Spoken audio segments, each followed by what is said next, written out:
性生活时间越长越好，盘点性生活的3个误区，误导了多少青年男女。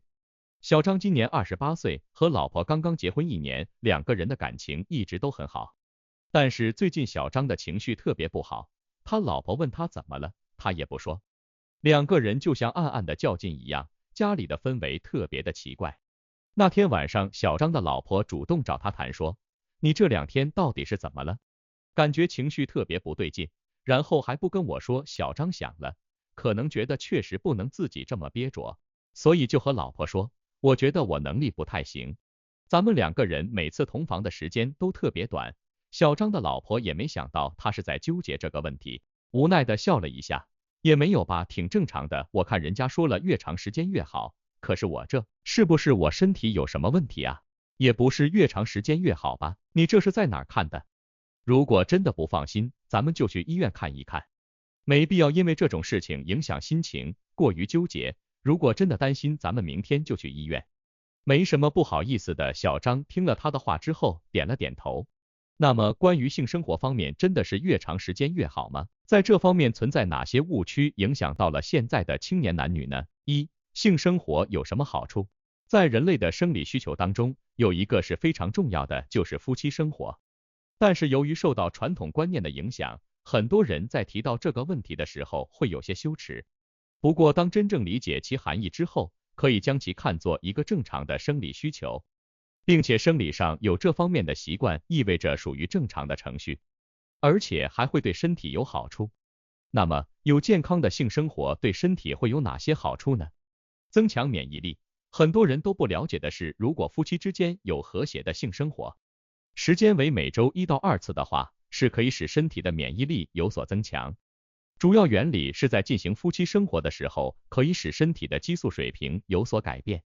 从而促进免疫功能。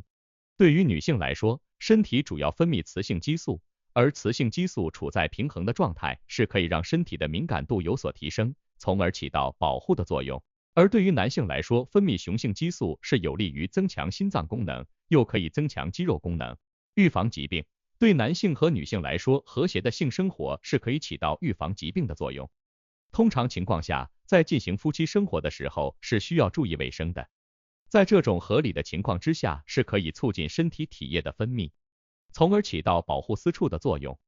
对于男性来说，则是在这个过程中会分泌一些抗菌的物质，有助于消除细菌，从而预防疾病。促进睡眠。和谐的夫妻生活也是可以促进睡眠，原理也比较简单，就是该种行为对身体是有能量上的消耗，并且可以分泌内啡肽，还有血清素等相关的激素，这就有助于快速进入睡眠，也可以起到减轻压力的作用。这就是为什么很多夫妻在晚间进行夫妻生活之后可以快速入睡的原因之一。以上就是有和谐的性生活所带来的一些好处，总的来说就是在合理的范围内，该种行为确实是对健康有正向的影响，但是也并非是所有的性生活都是有利于身体健康。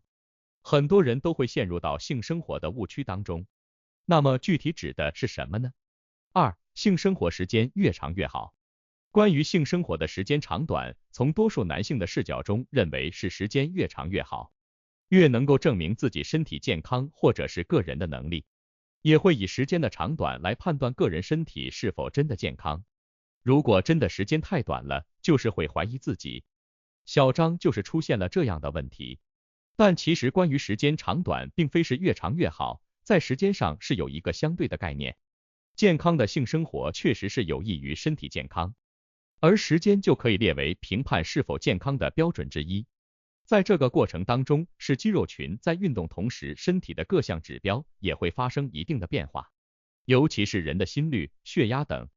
在这种情况下，意味着时间越长，可能对身体的刺激就会越大，会保持长时间的兴奋。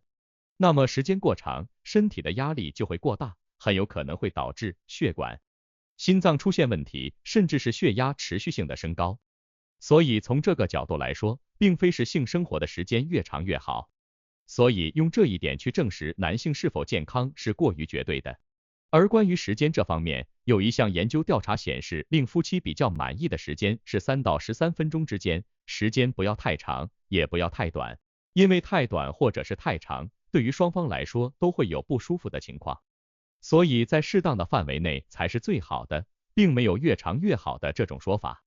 除了这一点之外，其实很多人还容易陷入到以下3个误区当中。一、进行夫妻生活时都会出现高潮。其实从生理的角度来说，男性和女性都会有高潮出现，但是会受到很多因素的影响，比如环境和当时的心以及身体的状态。所以并不是只要进行了性生活就会出现高潮，通常情况下，女性的高潮都是随机的，也并非是容易达到的。所以在进行性生活的时候，并不要执着于高潮的出现，而是使双方都满意、舒适是最好的。二、喝酒之后可以起到助兴的作用。现在有很多的青年男女，为了能够让这件事情变得更有刺激性或者是愉悦感，会选择在之前喝一些酒。但是这种说法并没有任何的科学依据，甚至是有相关的研究表明，酒精对性功能是有着负面的影响。因为酒精属于一种神经抑制剂，当喝了酒之后，意味着身体的神经系统和内分泌系统的功能与正常情况下是完全不同的，所以喝酒并不会起到助兴的作用，甚至是容易导致性欲降低，因为大脑并没有直接给予刺激的信号，起到了抑制的作用。三、使用药物对健康不会有太大的影响。这个误区大多数是指男性，有很多的男性为了延长时间会选择自行到药店买相关的药物服用，但是这种行为对自己的身体伤害是很大的，因为没有医生确认有性功能障碍，只是为了追求时长，那么存在的潜在威胁是非常大的。因为关于性功能勃起类的药物主要是起到了血管扩张的作用，而血管扩张是全身性的扩张，所以对人的动脉和静脉都会产生影响。综合以上情况，不要再认为性生活的时间越长越好了，是处在舒适的状态下来考虑时间的，而非有硬性的时间要求。除了这点之外，就是要注意以上这3个误区。一旦做错了性生活，未必对身体有好处了，反倒是对健康有影响了。那么在日常生活当中，健康的夫妻生活应该注意哪些事情呢？三、为了健康性生活要注意这些事。想要健康的夫妻生活，首先就是要做到双方都做好卫生工作，一定要注意清洁。男性和女性都注意清洁工作，是为了防止细菌进入到身体当中，这样的话很容易就会引起疾病，尤其是对女性的身体损伤更大。所以在做夫妻生活之前和之后都应该先将卫生搞好，这是为了双方的健康着想。还有就是在亲密行为中一定要注意双方的沟通和交流，这本是一件愉悦的事情，而双方的沟通可以使这件事情有所升级，也变得更加愉悦，有利于身心健康。如果出现问题不及时提出做出调整的话，影响心情的同时也会影响到身体健康。对于这件事情属于再正常不过的，所以一定要勇于说出内心的想法，